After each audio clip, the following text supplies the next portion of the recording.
Hello and welcome. Today I have with me Szymon Deska, professional Trackmania player for Evo, but also Trackmania mapper for Waypoint Mapping. How are you doing? Well, I'm doing fine. Still kind of like excited after the event, hmm as well as a bit tired as well after traveling. But overall, well, I'm feeling very good. Great. We are talking after Comic Con Baltics Trackmania Open. You tweeted prior to the tournament that you are dropping your aspirations due to your mental being bad, and you will go mainly for mental reset and to have fun. So my question to you is, how are you feeling right now? Is everything all right? And did you get that mental reset that you needed? Yes, I can say that I got the mental reset. Let's say some things happened right before the event, which will kind of drop my mental a lot. Mm-hmm. But well, I think I really approached the event as I said in the tweet. I just had a lot of fun, and I didn't really care as much about the results, but well, still got a very good result in the end. So I'm double happy in that way. Yes, despite the mental state you have been in, you came in to have fun and you actually have landed on the podium as a third place. You finished right after Mime and Forever, also two Polish players. Did you expect Poland to dominate this tournament as much and as it did, and you being a huge part of it? Well, that was part of the goal.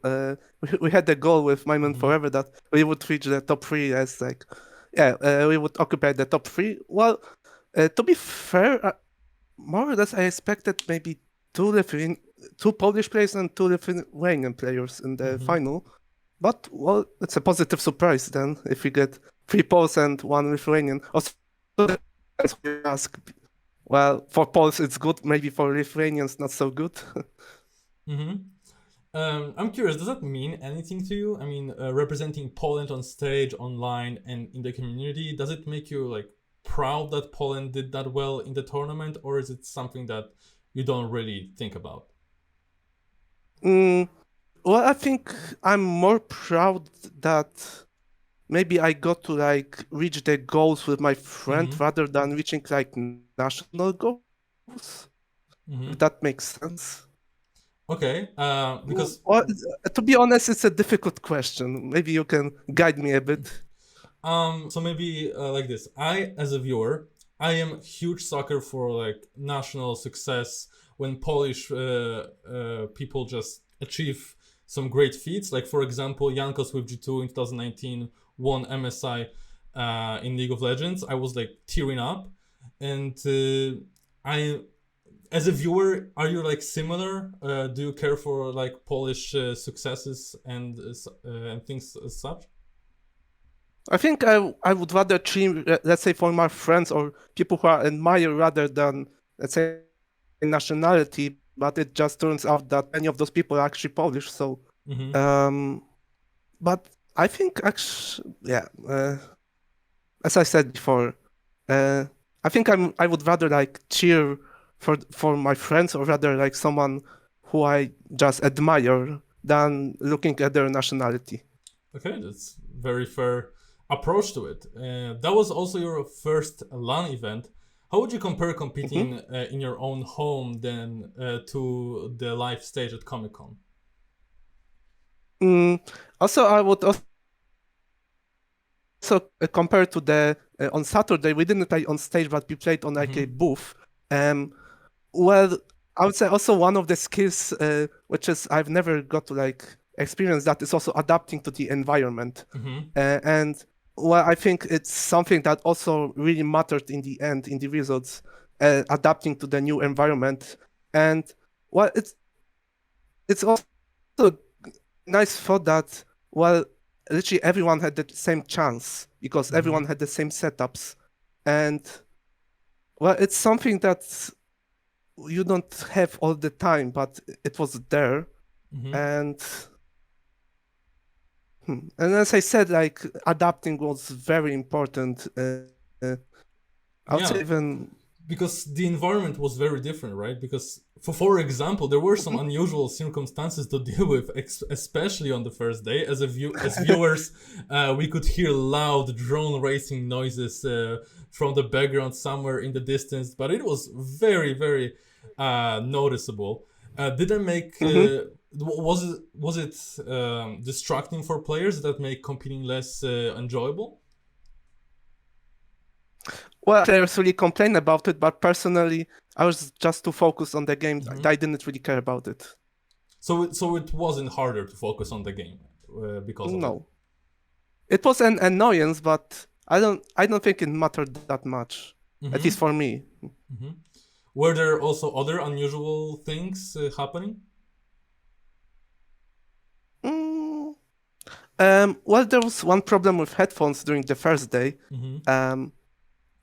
but it was like fixed. Also, there was another problem, but yeah, with like connection and stuff. But I mean, it was fixable and it was fixed for the later matches. So, and other things, maybe it's not really about problems, but maybe about challenges. Is, well, being online and actually like having the feeling of being watched, maybe somebody peeking, seeing your game, or maybe on the main stage, being on the big screen. And I don't know if you saw, but on the stage there were actually like screens of every single player on the yes, I saw. On the booth. Yeah. So also there was this a bit of pressure about that, well, somebody will be watching my performance, so I have to perform good. Another unusual thing that I think about that is something that just doesn't happen every tournament is that you have not only competed at the event, but also you mapped one track for it. Would you say that it is some kind of advantage, or is it minimized by the time players put into training? I would say it really depends on the mapper, because I could have there wasn't like I could have just like no live the map before the event, before the tournament, but I didn't do it. So really depends on the matter, and I think if the mapper doesn't do it, then in the long run it doesn't really matter that much whether I mean, we had what 5 weeks of training, or even 6, if you like sum up training for qualifiers and also the main event, offline event. Yeah. So it was enough time that I don't think it really made that much difference. But assuming that the mapper doesn't like know live the map before. Yeah. If you had to introduce yourself, would you do that as a Trackmania player or Trackmania mapper first? I think in my current state, actually, maybe mapper. Why do you think mapping is so close to you? What happened? Because I assume you started as player, but then you moved on to mapping as a much bigger part of your Trackmania story. So what's up with this mapping? What's so interesting in it for you? Well, also I would add that probably, everyone begins as a player at one point. I don't think anybody goes straight as a mapper though. Well, it's difficult to explain. Well, I always wanted to like create stuff. Maybe there's this like stuff of me that just wants to be creative and wants to like make stuff, as in like produce maps and content. So it's like a creative outlet. Yes, it's just a need to like be creative. Okay. So at the end of last year, you have actually posted a tweet longer about your mapping year of 2021, and you also pointed out some things that you want to improve on moving forward in 2022. So we are pretty much halfway through the year. How is your progress going? Well, the progress isn't going, I think, as good as I expected. But I don't think it's something that would be like doable like quick enough, because well, for example, I stated that I need to like work on guiding players with scenery of the map, so like the scenery helps moving around the track. And to be fair, I haven't practiced that yet. So Like, what are you focusing at improving right now? mm, well, so far I've been experimenting with scenery lately Mm-hmm.